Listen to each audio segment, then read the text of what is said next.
Olá, somos estudantes do terceiro período de Medicina e estamos aqui com o Dr. Murilo, que é pneumologista pediatra, que nós vamos entrevistar para saber como dar uma má notícia. Bom, como a gente se prepara para dar uma notícia, isso eu acho que depende. Primeiro, eu acho que vale a pena contextualizar essa questão. Que, como eu trabalho com pneumologia pediátrica e eu lido com fibrose cística, que é uma doença que encurta a vida das pessoas, que dá muito problema em termos de hospitalização, de vida social, e a gente tem que trabalhar com essas coisas assim, com esses problemas. Eu acho que fica um caso que é bem ilustrativo, o caso da fibrose cística. Então, assim, já quando a gente faz o diagnóstico da doença, a gente explica para a família que é uma doença grave e é uma situação difícil, né? Então, assim, primeiro que a ideia que eu tenho a respeito de explicar sobre a fibrose cística é que a gente não consegue explicar tudo de uma vez. Isso eu passo para a família. Eu digo, olha, é uma doença que encurta a sobrevida, mas que existe uma perspectiva muito grande, mas que a gente pode depois esclarecer a respeito da doença.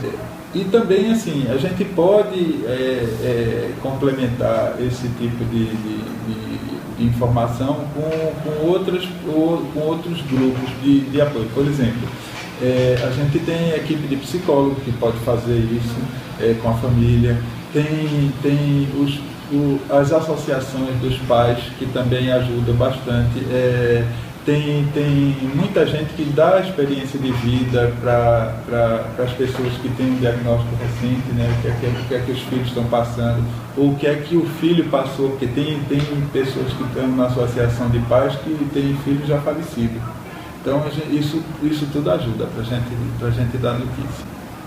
A gente tem dificuldade no ambulatório do INIP porque a gente atende 2 pessoas por sala, ou 2 crianças por sala com os pais. Então a gente tem problema de superlotação. Mas quando é possível, a gente bota num ambiente mais tranquilo, separado, que a gente possa inclusive esperar uma reação ruim da família. Se for uma criança que possa perceber, a gente começa conversando com os pais. Depois a gente de alguma forma passa isso para a criança, na medida também do que a família queira, né? A gente não pode ir contra o desejo da família, mas uma coisa que a gente desincentiva é fazer com que a família esconda o problema da criança, porque de alguma forma aquilo é passado e é passado de uma forma muitas vezes inadequada.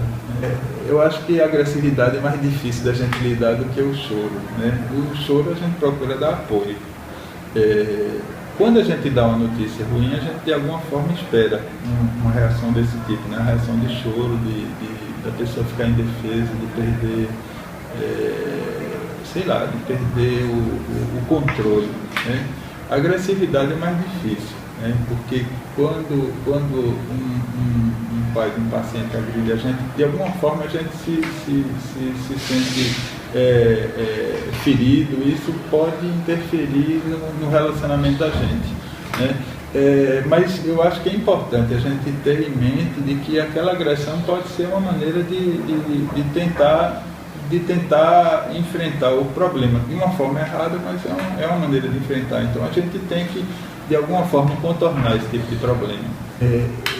Quando a falta de adesão em pediatria geralmente é mais ligada ao problema dos pais do que ao problema da criança propriamente, a não ser quando é adolescente. Adolescente é difícil, a gente tem que conversar, explicar.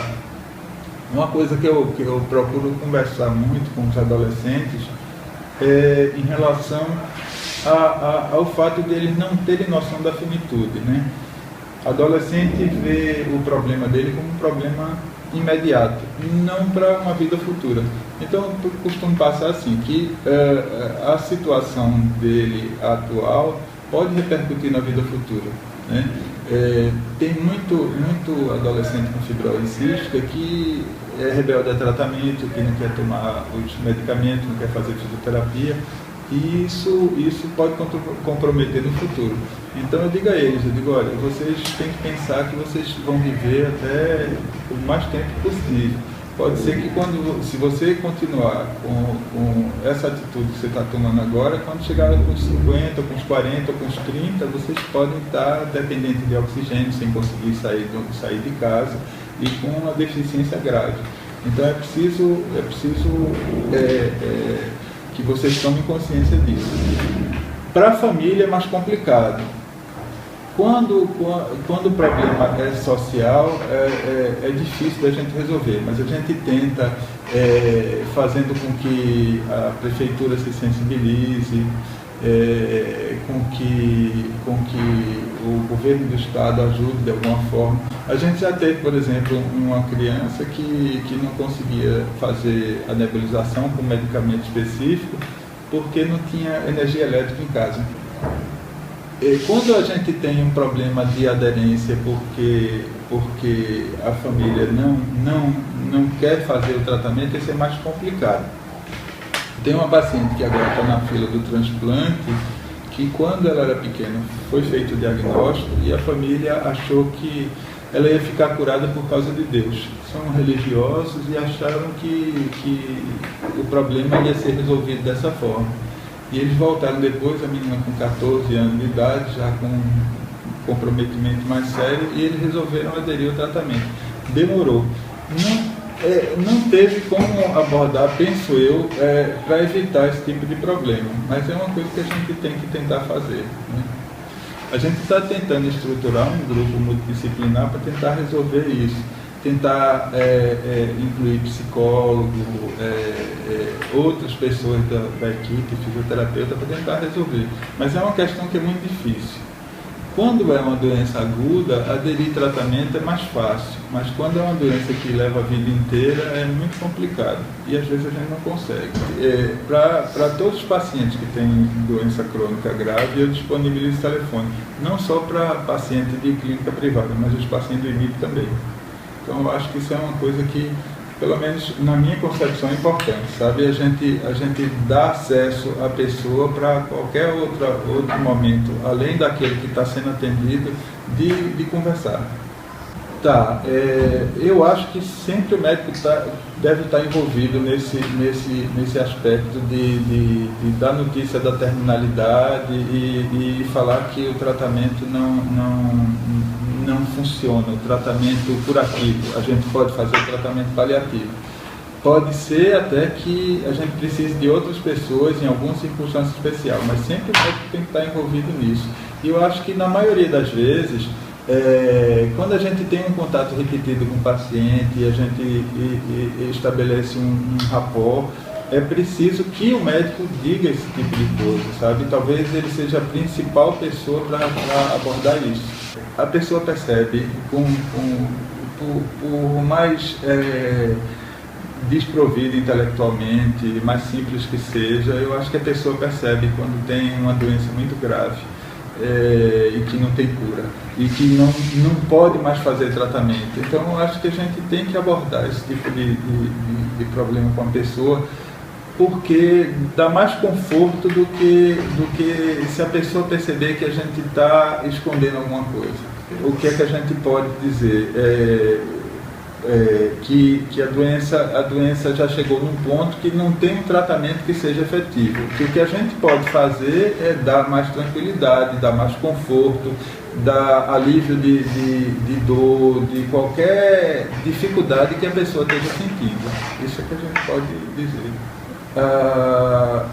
Eu acho que geralmente o paciente pergunta quando está sentindo isso. Então eu acho que é importante que o médico diga.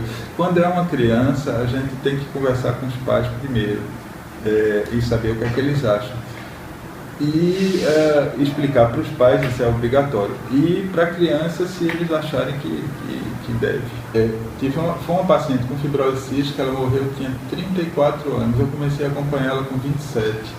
E foi interessante porque eu comecei a notar que ela fazia muito contato comigo depois que ela morreu, porque ela ligava praticamente todos os dias, ela telefonava quase todos os dias, e aquilo não me incomodava. Depois que ela morreu foi que eu percebi que ela ligava todo dia, inclusive quando eu estava viajando, quando eu estava fazendo curso fora, ela me telefonava também.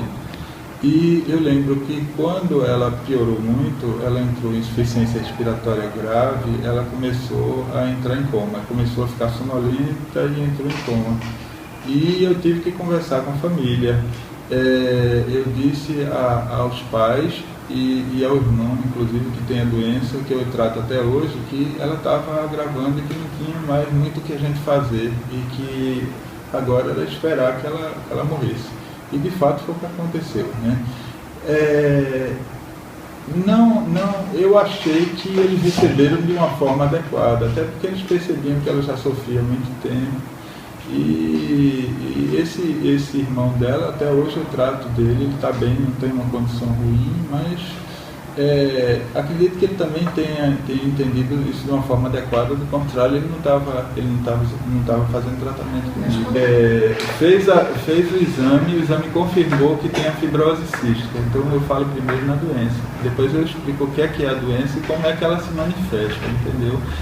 Que é uma doença genética, que vem dos pais, que todos os dois pais têm que ter o gene, que para isso a criança nasce afetada. A probabilidade de ocorrência é de 1 em cada 4 nascimentos e que geralmente é uma doença que mata cedo, porque afeta os pulmões e dá infecções repetidas e que no fim termina prejudicando o coração.